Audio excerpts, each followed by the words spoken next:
Je voudrais prendre la parole au nom des autres présidents de fédération qui sont ici présents pour vous remercier très sincèrement pour cette occasion inouïe, pour cette occasion rêvée, d'avoir échangé avec vous sur les problèmes qui concernent, outre le football, mais nos disciplines sportives.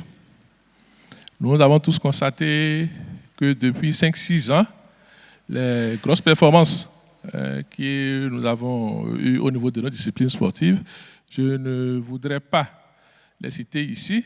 Nous avons parlé ici des stades qui nous ont été construits, des stades qui favorisent aujourd'hui la promotion et le développement de nos disciplines.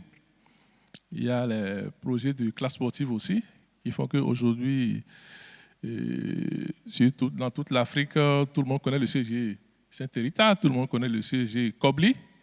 Donc, c'est à la faveur des réformes qui ont été mises en place. Je voudrais aussi souligner nos rendez-vous du premier trimestre, souvent, avec le ministre des Sports. Ces rendez-vous qui participent à l'amélioration de nos performances. Et tout ceci, ajouté à tout ceci, il y a ce dont on discute aujourd'hui, la TDS, la taxe sur le développement du sport, dont certaines disciplines ici bénéficient. Et qui fait que chaque année, en dehors de la subvention du ministère, la subvention directe allouée aux fédérations sportives, chaque discipline peut se prévaloir de faire un programme sur 3 ou 4 ans pour pouvoir améliorer un peu ces performances-là. Alors, il s'agit pour nous ici de profiter de cette séance pour demander à ce que cet appui-là soit renforcé pour que les 3 ou 4 prochaines années, pour qu'au minima, chaque discipline puisse quand même bénéficier, et tout en espérant peut-être qu'il y aura d'autres systèmes qui seront mis en place pour renforcer ceci, pour qu'on ait des ressources additionnelles encore plus grandes. Le président de la République a parlé de fair play financier.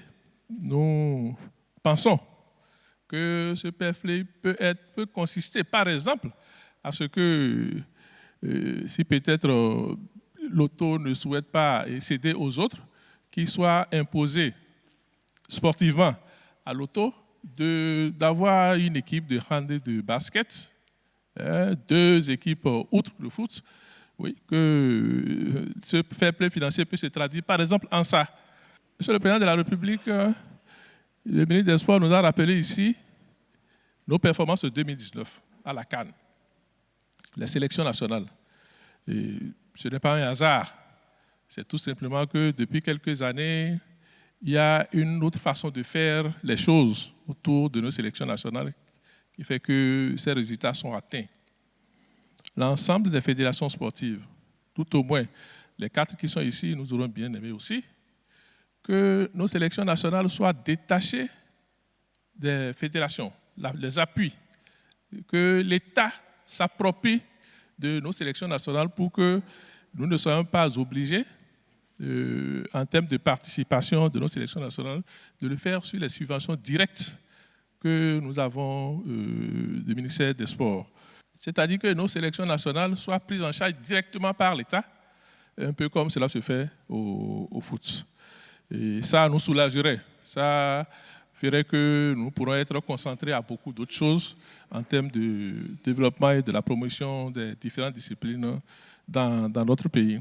Nous sommes convaincus, il y a unanimité au niveau de toutes les fédérations nationales, comme quoi il faut que ça marche au foot pour que ça marche au niveau des autres disciplines sportives.